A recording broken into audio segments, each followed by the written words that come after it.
अस्सलाम वालेकुम। हमारा जो आज का नेक्स्ट टॉपिक है वो है हाफ लाइफ से रिलेटेड और वो पार्ट 2 है, क्योंकि हमने जो प्रीवियस टॉपिक में था वो पार्ट 1 को डिस्कस कर लिया था। उसका रिमेनिंग पार्ट रहता है वो आज हम इंशाल्लाह इसको कंप्लीट करेंगे। और कल मैंने आपको जो मैथमेटिकली फॉर्म कराई थी प्रीवियस टॉपिक में वो कराई थी e की power minus lambda t is equal to n upon n naught. यहाँ पर लैम्डा की जो वैल्यू है ना, या सॉरी जो लैम्डा है ये वेवलेंथ नहीं है, ख्याल करिएगा इस चीज का। ये हमारे पास क्या है, डिके कांस्टेंट है, और डिके कांस्टेंट की वैल्यू मैं आपको कल बता चुका था। अगर आपने इसको देखना तो प्रीवियस टॉपिक में देख लीजिएगा। तो इसी क्वेश्चन को अगर हम गौर करके देखें, इसी क्वेश्चन को अगर हम रीअरेंज करें, e की power minus lambda t is equal to n upon n naught. ये n नॉट यहाँ पर क्या हो रहा है, देखें इधर क्या हो रहा है यहाँ पर, तो वहां जाकर क्या हो जाएगा, तो बन जाएगा n नॉट, यहाँ पर आ जाएगा हमारे पास और ये n सेम हो जाएगा। अब ये जो इक्वेशन बनी है ना, इक्वेशन नंबर बी, इस इक्वेशन नंबर बी को आप कहते हैं रेडियो एक्टिव लॉ या रेडियो एक्टिव डिके लॉ भी कहते हैं इसे, ऑफ एन एलिमेंट। ये जो है इक्वेशन सिर्फ उसी के ऊपर एप्लीकेबल है जो अनस्टेबल होंगे। क्या होंगे, जो ये स्टेबल के ऊपर एप्लीकेबल नहीं है। जैसी बात है, डिके कांस्टेंट तो आता किसके लिए है, ये लैम्डा किसके लिए, अनस्टेबल के लिए ना। आयरन के लिए तो यूज नहीं हो सकती, क्योंकि आयरन कौन सा एलिमेंट है, स्टेबल है, और यूरेनियम कौन सा एलिमेंट है, अनस्टेबल है। तो इसे हम कहते हैं रेडियो एक्टिव लॉ या radio active decay law of an element. अच्छा, अब हम इसी इक्वेशन में इसी इक्वेशन को जरा यूज करते हैं कि सपोज दैट कि हमारे पास ये जो एलिमेंट एटम है इसमें बहुत सारे एलिमेंट्स थे, सॉरी एलिमेंट है हमारे पास, इसमें बहुत सारे क्या थे, एटम्स थे। अगर मैं सपोज करके कहूं कि मेरे पास, अब मैंने हाफ लाइफ को डिस्कस करना है, किसको डिस्कस करना है, हाफ लाइफ। तो हाफ लाइफ से मींस ये है कि यूं समझ लें कि इसमें से जो आधे एटम्स हैं वो डिके हो चुके हैं। क्या हो चुके हैं वो, जब वो डिके हो चुके हैं तो उसके लिए मैं टाइम पीरियड क्या लिखूंगा, t is equal to 1/t यानी हाफ लाइफ। और हाफ लाइफ को मैं टॉपिक के स्टार्ट में बता चुका था कि हाफ लाइफ को किस तरह रिप्रेजेंट करते हैं, t1/2। ठीक है, अब आपने क्या करना है कि इसी क्वेश्चन में इस स्मॉल t की जगह पर क्या पुट करना है, 1 और t पुट करना है। अब एक बात बताइए कि जो n0/2 है ये किसको बताता है कि हमारे पास जो एटम्स हैं वो हाफ नहीं रह गए, एटम्स क्या रह गए, यानी n0 था इनिशियल, n0 क्या था इनिशियल, इनिशियल का क्या हो गया, हाफ हो गया ना, क्या हो गया इनिशियल का हाफ। तो मैंने किस पे डिवाइड कर दिया, 2 पे। ओके, अब आपने यही n की वैल्यू n0/2 यहां पर पुट कर देनी है और t की जगह पर ये वैल्यू पुट की है। तो जैसे हमने यहां पर ये वैल्यू पुट की है तो हमारे पास क्या आंसर आ गया भाई, n0 सेम हियर, t की जगह पर क्या पुट किया 1/2t और n0/2, n0 से n0 क्या कर दिया मैंने, जैसे इन दोनों को कैंसिल आउट करेंगे हमारे पास न्यू इक्वेशन बन जाएगी 1/2 और ये हो जाएगा e की पावर लैम्डा माइनस में और t 1/2। अच्छा, यहाँ पर मैंने एक स्टेप जो है ना वो डायरेक्ट कर दिया, वो स्टेप इस तरह से डायरेक्ट किया है कि इसको उठाकर यहाँ पर ले गए हैं, ठीक है, और 2 को उठाकर कहाँ पर ले हैं, यहाँ पर, यानी क्रॉस मल्टीप्लाई कर दिए। और क्रॉस मल्टीप्लाई करने के बाद ये जो e की पावर माइनस था ये ऊपर जाकर क्या हो गया था, प्लस का हो गया। नहीं आई समझ बात की, क्लियर हो गया ना पॉइंट। कुछ भी नहीं किया, इसको 2 को इधर मल्टीप्लाई किया, e की पावर को इधर ले गए, क्योंकि ये नीचे थी ऊपर जाकर क्या हो जाएगी, ये प्लस हो जाएगी।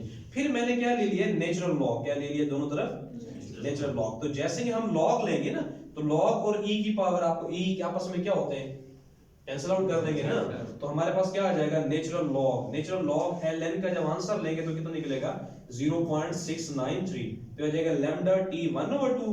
ये तो आपस में कट हो गए जी सर। आपने हाफ लाइफ का आंसर फाइंड आउट करना है, तो ये यहाँ पर क्या हो रहा है, हमारे पास लैम्डा मल्टीप्लाई, वहां जाकर क्या कर देंगे, इसे डिवाइड। तो जरा देखें आपकी बुक में यही आंसर नहीं गिवन आपको, हाँ जी, लैम्डा t 1/2 0.693 पेज नंबर 231 पर इक्वेशन नंबर जो गिवन है आपको 21.9। क्लियर होगा यहाँ तक सबको? अच्छा जी, अब यहाँ तक तो हम लोगों ने ये बातें डिस्कस कर ली। इसका अब जो सेकंड पार्ट है वो हमारे पास है डिके कर्व। ये डिके कर्व क्या बताती है हमें, एक्चुअली जो डिके कर्व है हमें ये बताती है कि जब कोई एलिमेंट रेडिएशंस रिलीज कर रहा होता है तो उसकी कर्व भी हम बना सकते हैं। यानी अगर आपने उसको ग्राफिकली एक्सप्लेन करना है या ग्राफिकली डिस्कस करना है वो तो वो ही बहुत इजी है। तो एक्स एक्सिस पर हम लोगों ने लिया हुआ है टाइम पीरियड और वाई एक्सिस पर क्या लिया हुआ हम लोगों ने, नंबर ऑफ द एटम्स। क्या लिया, नंबर ऑफ द, वही ये देखे ना n0, ये पढ़ा था ना हमने, नंबर ऑफ एटम्स क्या लिए हुए वाई एक्सिस पर और एक्स एक्सिस पे क्या लिया हुआ है टाइम पीरियड। तो सपोज कर लें कि मेरे पास यहां पर जो है 100 एटम्स हैं इसके, जिसको मैंने रिप्रेजेंट किया हुआ है n0 के साथ। तो जैसे ही हाफ लाइफ शुरू होती है, जिसे कहते हैं 1/2 n नॉट, तो 1/2 n नॉट कह दें या इसे n नॉट बाय 2 कह दें, बात तो एक ही है, जैसे कि हमने यहां पर किया था, ऐसे यहां पर भी ऐसे किया था ना। तो इसका मतलब ये हो गया कि हाफ एटम्स क्या हो चुके हैं, डिके। तो बताइए कितने एटम्स बचे होंगे, 100 थे, तो 2 पे क्या कर देंगे, डिवाइड। तो इसका मतलब क्या हो जाएगा, 100/2, आंसर क्या हो जाएगा, 50 एटम्स नहीं आ जाएंगे। तो जब 50 एटम्स होंगे तो हमारे पास जो टाइम पीरियड निकलेगा वो क्या निकलेगा, t1/2, 1t1/2 कहेंगे, यानी फर्स्ट हाफ लाइफ क्या होगी ये। इसी तरह अब ये 50 है, तो फिर इसका मतलब जब यहां पर आएगा तो क्या होगा, 50/2, तो ये कितना हो जाएगा हमारे पास, 25 हो जाएंगे एटम्स। तो वो हमारे पास क्या होगी, इसका मतलब ये हो गया कि हमने इस वाले का फिर हाफ किया है। 1/2 n नॉट का मतलब क्या है, इसे यूं भी लिख सकते हैं 1/2/2, ये क्या हो जाएगा n नॉट, तो 2 का क्या हो जाएगा 4 नहीं हो जाएगा, तो क्या हो जाएगा n नॉट अपॉन 4, तो ये क्या हो जाएगी सेकंड हाफ लाइफ नहीं होगी, तो जिससे मैंने क्या कहा हुआ सेकंड हाफ लाइफ। इसी तरह फिर 25 को जब आप 2 पे डिवाइड करेंगे तो हमारे पास जो आंसर आएगा वो क्या होगा, t1/8, यानी थर्ड हाफ लाइफ कौन सी होगी, थर्ड हाफ। तो जरा गौर करें, ये फर्स्ट हाफ लाइफ, ये देखें भाई t1/2 का मतलब है हाफ लाइफ, क्या मतलब है हाफ लाइफ। ये जो आप इस कांस्टेंट से मल्टीप्लाई कर रहे हैं ना, ये फर्स्ट हाफ लाइफ है या सेकंड हाफ लाइफ है या फिर क्या होगी थर्ड हाफ लाइफ। क्लियर हो गया पॉइंट। तो डिके कर्व हमें ये एक्सप्लेन कर रही है। उसके बाद अगर आप देखें आपकी बुक में डिफरेंट तरह की एग्जांपल्स भी देकर उसने बताई हुई है, जैसे कि उसने यहाँ पर बात बताई है कि हीलियम की जो हाफ लाइफ है वो कितनी दी हुई है जी हमारे पास, हीलियम जो यूरेनियम 238 का जो टाइम पीरियड है यानी फर्स्ट हाफ लाइफ है वो कितनी है जी 4.5×10⁹ इयर्स। अंदाजा लगा लें कि इसकी फर्स्ट हाफ लाइफ, अभी इसकी आप सेकंड भी निकाल सकते हैं, थर्ड भी निकाल सकते हैं आप इसकी। इसी तरह जो हाफ लाइफ और रेडियम है 226, उसकी कितनी दी हुई है 1620 साल। अब ये हाफ लाइफ है 1620 साल, इसका मतलब क्या हो गया, इसका मतलब ये है कि हर एटम का या हर एलिमेंट का जो हाफ लाइफ है या डिके होने का जो प्रोसेस है वो दूसरे से क्या है, डिफरेंट है ना, हर किसी से क्या है, डिफरेंट है। इसी तरह अगर आप रेडॉन गैस की देख लें या आप यूरेनियम 239 की देख लें, तो अब देखें यूरेनियम 239 देख लें, ये आइसोटोप्स है, 239 की है 23.5 मिनट, लेकिन 238 की क्या है, अंदाजा लगा लेंगे 10⁹ इयर्स। उस आइसोटोप्स की कुछ और है और इस आइसोटोप्स की कुछ और है। तो कहने का मतलब ये है कि हर आइसोटोप्स की भी क्या होती है, हाफ लाइफ क्या होती है, रेडियोएक्टिव डिके प्रोसेस क्या होता है, डिफरेंट होता है। अच्छा, फिर जो लास्ट पैराग्राफ है आपकी बुक का पेज नंबर 231 के ऊपर, यहां पर इसने बात बताई हुई है आर्टिफिशियल रेडियो एक्टिव एलिमेंट्स। अब ये आर्टिफिशियली रेडियो एक्टिव एलिमेंट क्या होते हैं भाई,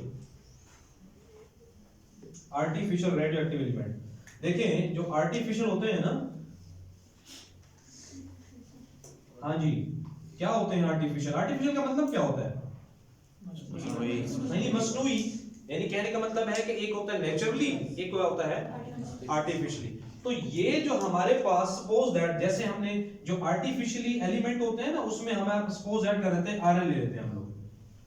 अब ये आयरन रेडियोएक्टिव डिके तो नहीं कर रहा, खुद ब खुद नहीं कर रहा, स्पॉन्टेनियसली ये नहीं कर रहा, लेकिन अगर हम इसके ऊपर न्यूट्रॉन्स की क्या करते हैं, बम्बार्डमेंट कराते हैं, तो इसका जो न्यूक्लियस वाला प्रोसेस है, सॉरी इसमें जो अपना डिके वाला प्रोसेस है वो क्या हो जाएगा, स्टार्ट नहीं हो जाएगा।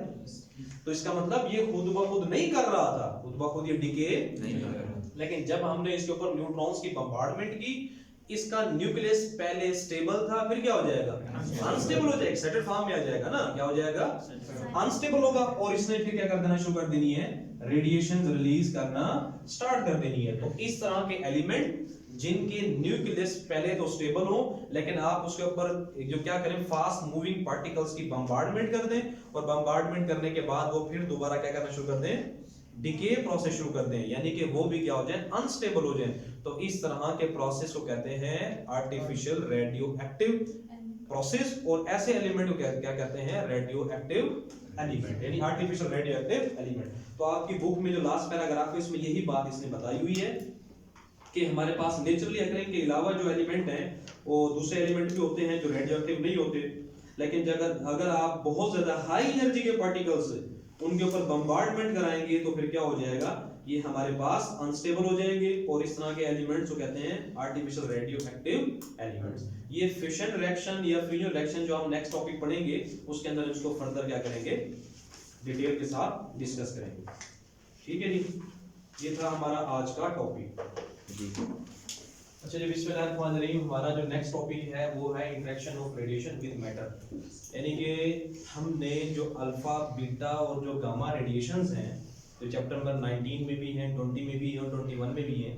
तो जो 21 का टॉपिक ये हमारे पास है जिसमें हम लोगों ने जो अल्फा बीटा और गामा रेडिएशंस के बारे में पढ़ा, उनकी इंटरेक्शन देखते हैं किसके साथ वाला, मैटर के साथ। यानी कि जब ये मीडियम में से पास होती हैं, अब वो मीडियम को आप मैटर भी कह सकते हैं, और वो मीडियम हमारे पास मैटर में सॉलिड भी हो सकता है, लिक्विड भी हो सकता है और क्या हो सकता है, गैस भी हो सकता है। यानी जब ये अल्फा बीटा और गामा रेडिएशन जब पास होंगी मीडियम में से, जिसे हम सॉलिड लिक्विड या गैस कहते हैं, तो फिर किस तरह का प्रोसेस होगा, किस तरह का रिएक्शन होगा हमारे पास, ठीक है, उसको हम डिस्कस करेंगे। तो इंटरेक्शन का मतलब आप यूं समझ लें कि रिएक्शन समझ लें या एक्शन समझ लें उसको, जब ये किसी भी मैटर के साथ करती है, इंटरेक्ट करती है। ये वो केमिकल रिएक्शन वाली बात नहीं समझनी, आप लोगों ने ख्याल करना इस चीज को। अच्छा, अब जब वो रेडिएशंस हैं तो रेडिएशन की तरह की होती है, अल्फा बीटा और गामा। आपकी बुक में ना इन्होंने पूरा पैराग्राफ के फॉर्म में बना के दिखाया हुआ है, बट मैं आपको यहाँ पर नोट्स भी प्रोवाइड कर दूंगा जिसके अंदर प्रॉपर वे के अंदर राइट किया हुआ हेडिंग्स बना के, तो आप लोगों ने एग्जाम्स में भी ऐसे ही राइट करना है। तो सबसे पहले हम डिस्कस करते हैं किसको बोला, अल्फा पार्टिकल को। अब अल्फा पार्टिकल को अगर हम देखें तो अल्फा पार्टिकल का सबसे पहले जो हमने डिस्कस करना है वो करनी है रेंज को। इसे आप रेंज भी कह सकते हैं या इसे आप पेनिट्रेशन पावर भी कह सकते हैं। पेनिट्रेशन पावर का मतलब समझते हैं क्या होता है? पेनिट्रेट का मतलब है सिराहियत करना, हाँ, सिराहियत करना, यानी कि किसी भी चीज के अंदर कोई भी मटेरियल है, वो सॉलिड है या लिक्विड है या कोई भी गैस है, उसके अंदर वो कितनी दूर तक जा सकता है। क्लियर हुआ पॉइंट, नहीं हुआ? यानी सपोज दैट, चले मैं अगर आपको पेनिट्रेशन का अगर मैं कॉन्सेप्ट दूं तो मेरे पास सपोज दैट ये कोई सॉलिड मटेरियल है, मैंने यहाँ पर अल्फा रेडिएशंस को क्या किया है, यहाँ पर रिलीज किया है, और ये इसके अंदर कहां तक जाएगा, यहां तक एंट्रेंस करेगा, यहां तक एंट्रेंस करेगा, यहां तक एंट्रेंस करेगा, या इस पॉइंट तक एंट्रेंस करेगा, तो इसे कहते हैं पेनिट्रेशन पावर। या फिर आप इसे रेंज भी कह सकते हैं सिंपल वर्डिंग में, कि किसी भी मैटर में अल्फा पार्टिकल उसके अंदर कितनी दूर तक जाएगा। क्लियर हुआ पॉइंट ये बात? तो सबसे पहले हमने किसको डिस्कस करना है, रेंज को। रेंज को अगर मैं डिफाइन करूं तो वो क्या होगा हमारे पास, वेल डिफाइंड डिस्टेंस होगा। क्या होगा, वेल डिफाइंड डिस्टेंस। वो क्या होगा, इन अ मीडियम, वो मीडियम कोई भी हो सकता है, बिफोर कमिंग टू रेस्ट, यानी रेस्ट में आने से पहले अल्फा पार्टिकल उस मैटर में उसके अंदर कितनी दूर तक जाता है, उसे हम क्या कहेंगे, रेंज। लेकिन रेस्ट में आने से पहले जब तक वो मूव करता रहेगा क्या कवर करता रहेगा, डिस्टेंस कवर करता रहेगा ना। तो इसी तरह हम यहाँ पर भी यही कह रहे हैं, इसे क्या कहते हैं, या तो इसे रेंज कहेंगे या क्या कहेंगे, उसे हम पेनिट्रेशन कहेंगे। अच्छा, ये भी याद रखिएगा जो अल्फा पार्टिकल्स होता है एक्चुअली ये हीलियम न्यूक्लियाई होते हैं, आपको पता ही है क्या होते हैं, हीलियम न्यूक्लियाई होते हैं। अब इस पे डबल पॉजिटिव चार्ज होता है अल्फा पार्टिकल के ऊपर, क्या होता है, डबल। अब जब इसके ऊपर डबल पॉजिटिव चार्ज होगा तो मुझे बताएं इसका मास क्या होगा, ज्यादा नहीं होगा, इस पे चार्ज भी क्या होगा, ज्यादा होगा, इसकी एनर्जी भी क्या होगी, ज्यादा होगी ना। तो इसका मतलब ये है इसकी रेंज किस पे डिपेंड करती है, चार्ज पे, मास पे और एनर्जी पे। एक और पे डिपेंड करती है, डेंसिटी ऑफ द मीडियम पे भी डिपेंड करती है। इस पे डिपेंड करती है डेंसिटी ऑफ मीडियम। अब ये देखें ना कि सॉलिड की डेंसिटी कुछ और होगी, लिक्विड की कुछ और होगी, और गैस की क्या होगी, कुछ और होगी। इस पे भी डिपेंड करती है। हो सकता है कि सॉलिड में वो ज्यादा अंदर ना घुसे, गैसेस में क्या हो जाए, वो बहुत ज्यादा अंदर तक क्या हो जाए, अल्फा पार्टिकल क्या हो जाए, एंट्रेंस कर जाए। अच्छा, दूसरा उसने कहा है ionization potential of the atoms of the medium. ये ionization potential of the atoms of the medium से क्या मतलब है, यानी कि कहने का मतलब ये है कि देखें ना कि अगर मैं यहाँ पर कोई मटेरियल ले लूं, किसी का मैं कोई भी एलिमेंट ले लेता हूं कि हाइड्रोजन सपोज दैट वो यहां से निकल के यहां पर आया, तो इसका मतलब ये है कि अगर ये अल्फा पार्टिकल मूव करके गया है, अल्फा पार्टिकल क्या करके गया है, मूव करके गया है, तो ये इस पर कौन सा चार्ज होगा, पॉजिटिव, और यहाँ इलेक्ट्रॉन पे कौन सा चार्ज होगा, नेगेटिव। क्लियर हुआ है, नहीं हुआ? अब जहां पर पॉजिटिव और नेगेटिव हो जाए, जहां पर पॉजिटिव क्या मौजूद हो, नेगेटिव मौजूद हो, वहां पर पोटेंशियल जनरेट होना है नहीं होना, यहाँ पर पॉजिटिव और क्या हो, नेगेटिव हो, इसे कहते हैं आयनाइजेशन पोटेंशियल। यानी कि जब ये अल्फा पार्टिकल्स इलेक्ट्रॉन्स को रिमूव करेगा। क्या करेगा? इलेक्ट्रॉन्स को, जरा समझे ना बात को, देखे ना भाई कि ये जो अल्फा पार्टिकल है ये यहां से इलेक्ट्रॉन से क्या कर देगा? रिमूव नहीं कर देगा। जब यहां से रिमूव करके जाएगा तो यहां पर कौन साइन बन जाएगा? पॉजिटिव। और यहां पर कौन सा होगा? जहां से निकल के जाएगा वहां पर क्या आ जाएगा? नेगेटिव। इसका मतलब क्या हो गया फिर? ये किसे कहते हैं? Ionization potential. समझ आई है नहीं ये बात की? अच्छा, अब उसके बाद अब हमने देखना है जो नेक्स्ट हमारे पास टॉपिक, जो नेक्स्ट पार्ट है अल्फा पार्टिकल्स का, उसमें है आयोनाइजेशन। जब आयोनाइजेशन, पहली बात तो है कि आयोनाइजेशन होती किस तरह से है, यानी कि जैसे ये अल्फा पार्टिकल पास होके जाता है किसी भी एटम से, तो क्या करता है ये लिक्विड हो, मीडियम, चाहे सॉलिड हो चाहे गैस हो, अपनी सारी की सारी एनर्जी क्या कर देता है? वो लूज कर देता है। अच्छा, वो लूज करेगा क्यों? वो लूज करेगा दो चीजों की वजह से। किसकी वजह से? एक्साइटेशन और आयोनाइजेशन की वजह से। पहले होगी एक्साइटेशन और फिर क्या होगी? क्लियर हो गया पॉइंट? ये सारी की सारी एनर्जी क्या कर देगा? अपनी लूज कर देगा। कैसे लूज करेगा? और भाई जाहिर सी बात है, जैसे ही इसके पास से गुजरेगा इसको एक्साइटेड नहीं करेगा। ये लो ऑर्बिट में है ना, इसमें है लो ऑर्बिट, फिर ये लोअर से कहां चला जाएगा? हायर। इसका मतलब एक्साइटेशन नहीं हो गई, एक्साइटेशन हुई है ना।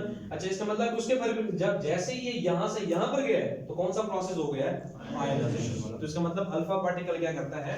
अपनी सारी की सारी एनर्जी क्या कर देता है? लूज कर देता है due to excitation and ionization of the atom, या फिर ये मॉलिक्यूल्स कहते हैं। असल में वजह ये है कि जो आयोनाइजेशन होती है ना, वो डायरेक्ट कुलियन के साथ होती है। किस साथ होती है?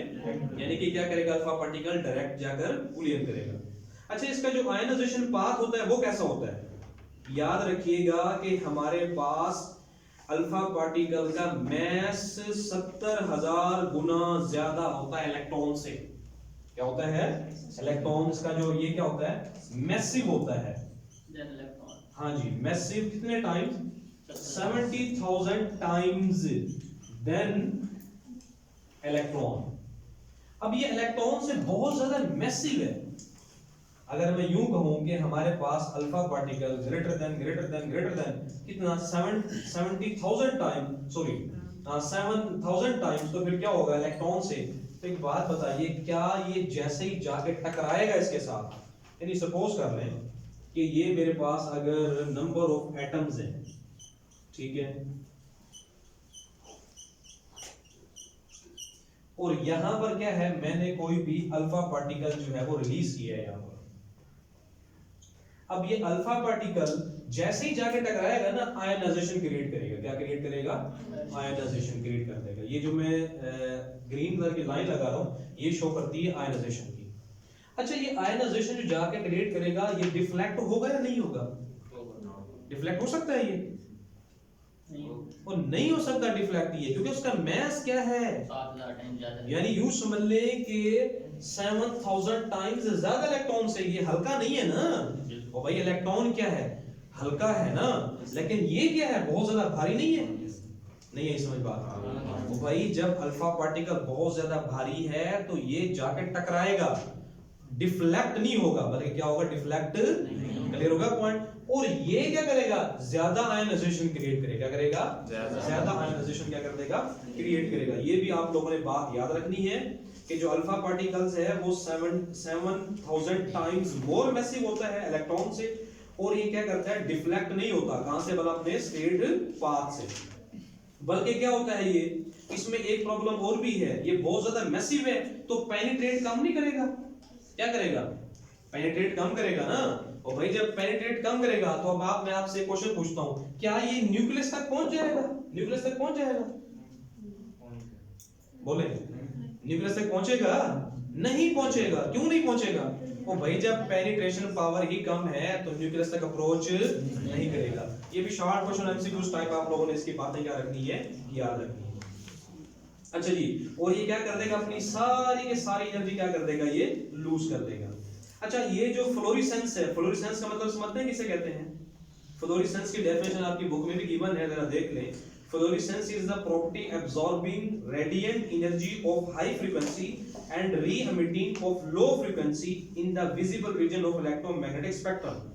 यानी कि जिसमें एक ऐसा प्रोसेस के जिसमें एब्जॉर्ब किया जाए एनर्जी को जिसकी फ्रीक्वेंसी बहुत ज्यादा हाई हो और री एमिट किया जाए फिर दोबारा एनर्जी को, लेकिन किसमें, लो फ्रीक्वेंसी में।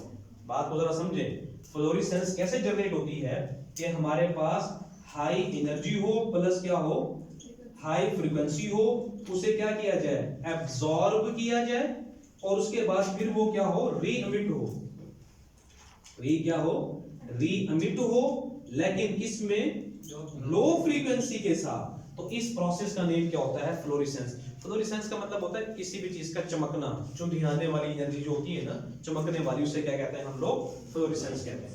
अच्छा, ये जब अल्फा पार्टिकल्स जाकर पड़ते हैं डिफरेंट तरह के मटेरियल्स के ऊपर, जैसे जिंक सल्फाइड हो गया, सोडियम आयोडाइड हो गया, barium platinum cyanide coated screen जो होती है, जैसे CrO में हम लोगों ने पढ़ा था, जब उनके ऊपर जाके ये टकराते हैं तो क्या जनरेट कर देते हैं, फ्लोरेसेंस जनरेट कर देते हैं। अच्छा, ये फ्लोरेसेंस जो जनरेट करते हैं जिससे चमक पैदा होती है। अच्छा, यहाँ पर आपकी जो बुक में टेबल गिवन है ना, इस टेबल को अगर आप देखें पेज नंबर 234 पर, पेज नंबर 234 पर अगर आप टेबल देखें तो इसमें जो अल्फा पार्टिकल्स है ना, इसकी स्पीड होती है 10⁻⁷ मीटर पर सेकंड। कितनी होती है, 10⁻⁷ मीटर पर सेकंड। और याद रखिएगा कि इसमें आयनाइजेशन जनरेट करने की जो प्रॉपर्टी है, यानी अल्फा पार्ट, इसकी स्पीड कितनी बताइए भाई, 10⁻⁷ मीटर पर सेकंड। और इसकी जो आयनाइजेशन जनरेट करने की जो एबिलिटी है वो 10⁴ टाइम्स है। क्या है, 10⁴।